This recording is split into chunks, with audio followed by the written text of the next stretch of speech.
Hello dear students, good afternoon. आज lockdown का 47वां दिन है और 10 मई 2020। कोर्सेज कंप्लीट हो चुके हैं हमारे पीजी इकोनॉमिक्स, यूजी इकोनॉमिक्स के सारे बच्चे जो मैं पेपर पढ़ाता हूँ। लेकिन चूँकि लॉकडाउन की अवधि बढ़ रही है, घरों में हम लोग रिवीजन भी कर सकते हैं, हम सबसे असाइनमेंट्स भी ले रहे हैं, तो हम रिवीजन्स के क्रम में कुछ बीच बीच में आपको प्रेजेंटेशन अपना भेज रहे हैं, जिसके क्रम में आज हम सोशल सेक्टर पेपर जो एमए सेकेंड सेमेस्टर के स्टूडेंट्स के लिए है, role of human capital in economic development, उस पर कुछ बातें करके आज के संदर्भ में जोड़ के आपके सामने प्रस्तुत कर रहे हैं और उसको हम यूट्यूब पर कॉलेज के अपलोड कर देंगे। सो डियर स्टूडेंट्स, आज के संदर्भ में in the era of this COVID-19, the role of human capital is a much more important than earlier one, and the opportunity lies in the future of human development or human capital formation. When we analyze the conceptual background of this topic, we all know, as earlier I taught you, that the role of human capital in economic development refers to the term capital formation. Human capital doesn't mean only we are talking about something belongs to education or health only, but that the terms belongs to capital formation, how the human capital transform into the capital formation. So the conceptual background is this, and the term human capital formation refers to the process of acquiring and increasing the numbers of persons who have the skills, education, experience which are critical for the economic and political development of the nation or country. ये समझिए, ये capital formation की जो बात कर रहे हैं, the human capital belongs to skills, education and experience, and this trio मंत्र, trio term is the key driver for the near future. Corona के इस बीमारी के बाद से स्किल, एजुकेशन और एक्सपीरियंस के सहारे ही इंडियन इकॉनमी मजबूत होगी और ग्लोब की इकॉनमी मजबूत होगी। तो इसलिए हम रिवाइव करते समय ये आपको बताते चलें कि जो हैर्बिसन ने कहा था बहुत पहले 60s के दशक में ही, कि the human capital formation is associated with investment in man and his development as a creative and productive resources, ये बातें कही गई थी। तो हर एक नेशन को अपने मैन पर इन्वेस्ट करना होगा। that means we have to invest on human capital. And earlier also, when we just read the theoretical ones and background of the study, you all know that what T.W. Schultz used to say. He narrated the 5 ways of developing human resources. What was those 5 ways? Number 1 is health facilities and services, broadly conceived to include all expenditures that affect the life expectancy, strength and stamina. जिसे विकसित देश आज longevity हैं की तरफ बढ़े हैं, वही शूज ने कहा था कि हेल्थ फैसिलिटी सर्विसेज को बढ़ाना है। तो भारत में भी अगर आने वाले समय में लॉन्गेविटी को बढ़ाना है तो ये 5 की सेक्टर में सबसे इम्पोर्टेंट आज हेल्थ सर्विसेज को स्ट्रेंथन करना है, और आज के कोविड के दौर में ये बहुत इंपॉर्टेंट हो गया। तो the first was health services, the second was on the job training including all types of apprenticeship organised by the firms. अब देखिए, अगर आज डिजिटल इंडिया ना होता, एंटरप्रेन्योरशिप जॉब ट्रेनिंग नहीं हुआ था, तो वर्क फ्रॉम होम नहीं हो रहा होता। तो शुल्क ने ये सब बातें बताई थी, job training. Second, third is formally organise education at the elementary, secondary and higher levels. शिक्षा की गुणवत्ता जरूरी है, क्योंकि तीनों लेवल पर आपको स्ट्रेंथन करना होगा एजुकेशन को। And next is fourth is study programmes for adults that are not organized by firms, including extension programs, notably in agriculture. आज एग्रीकल्चर फार्मर्स को भी अवेयर और एजुकेट लिटरेट करने की बात हो रही है, ताकि वो जान सकें कि कौन से खाद डालने हैं, कितने डालने हैं, मिट्टी की हेल्थ की क्या स्टेटस है, ये जान सकें। तो एडल्ट एजुकेशन भी जरूरी। और last but not least is, जो आज के संदर्भ में इम्पोर्टेंट हो जाता है, migration of individuals and families to adjust to changing job opportunities. Migration भी एक तरह से ह्यूमन कैपिटल का एक बहुत बड़ा सूर्य जी ने कहा था कि ह्यूमन रिसोर्स को डेवलप करने को, लेकिन वो माइग्रेशन कैसा? Skilled migration, unskilled migration, unorganised workers जो इस समय कोविड में गए थे, वो कोविड से रिटर्न हो रहे हैं, तो उनकी दुर्दशा देख लीजिए कि 10 से 12 करोड़ माइग्रेंट लेबर की स्थिति खराब है। अगर वो स्किल्ड होते तो वो इतने ज़्यादा परेशान नहीं होते, वो अपने घर से काम कर सकते थे, अपनी जगह से काम कर सकते थे, अवेयर रह सकते थे। So these all 5 are the way to develop the human resources. ये पहले ही कहा जा चुका है, इस संदर्भ में ही हमको बात करनी चाहिए, हम रिपीट कर रहे हैं इस कोर्स को। So the notion of investment in human capital is of the recent origin. In the process of economic growth, it is customary to attach more important to the accumulation of physical capital. Okay, so now it is increasingly recognized that the growth of tangible capital stock depends to a considerable extent on human capital formation, which is the process of increasing knowledge, skills and the capacities of all people of the country. Okay, dear students, so we all should note the what earlier studies used to tell. Earlier studies made by Schulz, Harbison, Denson, Kendrick, Abramovitz, Baker, Bauman, Kuznets and host of the economists revealed that one of the important factors responsible for the rapid growth of the American economy has been relatively increasing outlays on education. जो America इतना विकसित देश बना है वो investment on man से बना है। ये अलग बात है कि आज की इकोनॉमी जो है अमेरिका में कैसे कोविड से अफेक्टेड हुई है, ये रिसर्च का विषय है, but that is a second topic. But earlier studies use to tell कि सारे के सारे इकोनॉमिस्टों ने माना कि अमेरिका की अर्थव्यवस्था ह्यूमन रिसोर्स में इन्वेस्टमेंट से हुआ है। They tell us that a dollar is spent, just for example, that $1 spent on education brings a greater increase in national income than a dollar spent on dams, roads, factories और other tangible capital goods. उन्होंने बहुत अच्छा example दिया था researchers ने। $1 education पर अगर invest कर रहे हैं, वही $1 डैम, रोड, फैक्ट्रीज वगैरह में इन्वेस्ट कर रहे हैं, तो जो $1 एजुकेशन में किया गया इन्वेस्ट या ह्यूमन रिसोर्स पर किया गया इन्वेस्ट तेजी से विकास करता है। This is the importance of spending on human being. So we can say that investment in education will always increase national income and that move towards the capital goods. Okay, so this we have to realize at the point of time. And also Galbraith's words, we can use the Galbraith's words that he used to say that we now get the larger part of our industrial growth not from more capital investment but from investment in men and improvements brought about by improved men. This is also said by Galbraith. Galbraith was a great economist.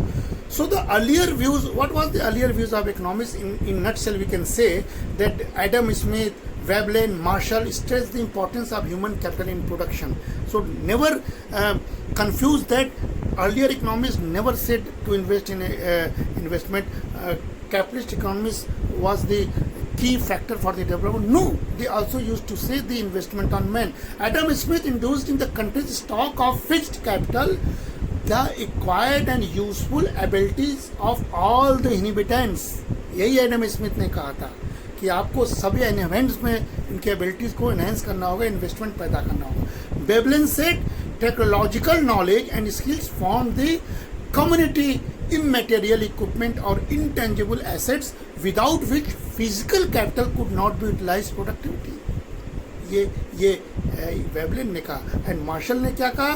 As a national investment and the most valuable of all capital is that investment in human beings. So the earlier economist repeatedly used to say that you invest on man. ये सबको सोचना चाहिए पूरे विकसित और विकासशील देशों में. Therefore, economists are of the view that it is the lack of investment in human capital that has been responsible for the slow growth of lower developed countries just like India. Unless such economic spread education, knowledge, know-how and raise the level of skills and physical efficiency of the people, productivity of fiscal capital is reduced. तो ये सारे चीज़ों से हमको देखना होगा कि भारत को क्या सीखना है. कहीं ना कहीं से हमको एजुकेशन और हेल्थ पर इन्वेस्ट करना होगा, तब जाके हम विकास के रास्ते पर बढ़ जाएंगे. What is the link with the human development? And when we are talking of this linking of human development, we have to recall the words of Professor Amartya Sen, Indian Nobel laureate. Human capital may also linked with human development, as human development is the process of enlarging people's choice by expanding human functioning and capabilities. Professor Amartya Sen says his approach was to enhance the functioning and capabilities of the human beings. उनकी क्षमता, उनकी कार्य शक्ति को बढ़ाइए, उनकी choices को बढ़ाइए. और उसके लिए the three essential capabilities are for people according to Amartya Sen, that was to lead a long and healthy life, to be knowledgeable, to have access to the resource needed for a decent standard of living. This was the key three factors for the human development approach. And this was the approach of Professor Amartya Sen. And the measurement of overall progress was that when we used to talk about the HDI, Human Development Index, that SDI is also compiled and formalized by the Life Expectancy Index, Educational Attainment Index, and Adjusted GDP Per Capita Index, which we used to say PPP in the term of US dollar. And that index may be calculated as actual value minus minimum value. What is the actual value? And what is the minimum value? That is divided by the maximum value and the minimum value. इसको अगर निकालेंगे तो हमको SDI का index निकल जाएगा. So sense was strong view to strengthen the education and health in any country, because we are talking technically and theoretically for this topic, so we could not sideline Professor Amartya Sen's view, that what he used to say, that education and health can be seen to be valuable to the freedom of a person in a at least 5 distinct way. 5 प्रकार से ये परिवर्तित करता है. ये हर देश को सोचना चाहिए, भारत को भी सोचना चाहिए. What was those 5 factors? Number 1 was intrinsic importance, that is direct importance. वो कहता है कि ह्यूमन एजुकेशन हेल्थ में जो इन्वेस्टमेंट करेंगे उसका इंटरेस्टिंग इंपॉर्टेंस, डायरेक्ट इंपॉर्टेंस, सीधे सीधे हमारे स्वस्थ होंगे, सीधे सीधे हम जागरूक होंगे. And second is instrumental personal role, that is stress opportunities. Second क्या होगा कि हमारे पर्सनल रोल बढ़ता जाएगा, हम अवसरों की खोज करेंगे. तो अमर्त्य सेन कहते थे ना कि अवसर चाहिए, चॉइस चाहिए. And third is instrumental social roles, that is utilisation of capacity.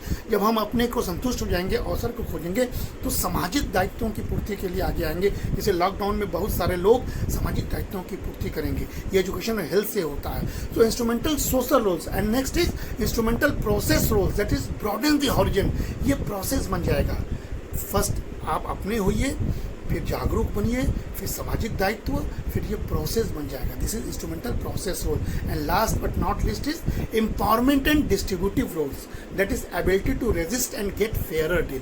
फिर उसके बाद हम सशक्त हो जाएंगे और हमारा वितरण का प्रणाली अच्छा हो जाएगा और हम जागरूक हो जाएंगे और हम कहीं ना कहीं से फेयरर डील करने लगेंगे. तो एम्पावरमेंट के शब्द में वीमेन एम्पावरमेंट भी आता है, पुअर एम्पावरमेंट भी आता है, डिस्क्रिमिनेशन के एस्पेक्ट्स भी आते हैं according to Sen. So this is the Sen views regarding the human capital. So till now what we find so far through earlier studies to date, researchers have mostly found a positive relationship between enrollment rates, schooling and GDP growth in the developing countries. This is research you can find from anywhere from the sites.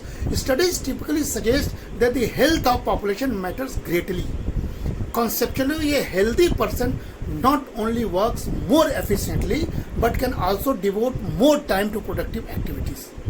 Thus, health capital positively influence aggregate output. So this is findings so far. And the second coin of story is that it is clear that higher government outlays on health and education always boost growth. This is also we have to realize while tracing this topic. Okay, so we should use the integrated approach. If we combine specific expression for the accumulation of physical and human capital with growing equations, we obtain a system that links social spending on both human and physical capital accumulation and growth. So both education capital and health capital contribute positively to output growth, but through different channels. अलग अलग देश में अलग अलग channels होता है, लेकिन ये पॉजिटिव इफेक्ट करता है. And second, health spending also has a positive significant immediate impact on health capital. This is how to has been proven by the earlier structure. And the education and health capital have a strong links. ये दोनों के बीच strong links भी है. आज कोविड-19 के बाद आने वाले समय में एजुकेशन और हेल्थ सेक्टर को, टेक्नोलॉजी और हेल्थ सेक्टर को उनको कोरिलेट करना होगा, तभी नए नए ऐप्स आएंगे, तभी नई नई विधा आएंगी और हम इस तरह की अज्ञात बीमारी से बाहर पा पाएंगे. तो ये इकोनॉमिक्स का सीन भी है और आने वाले समय में इस तरह के डिस्ट्रेस का भी सॉल्यूशन हो सकता है. Okay, so and improvements in gender equality improve health and education capital. This is also research. आप जेंडर इक्वलिटी को इम्प्रूव करते जाएंगे तो आपका ग्रोथ इनहेंस होता जाएगा. And also higher incomes levels and greater human capital in reinforce each other and contribute to a virtuous cycle of growth and higher human capital.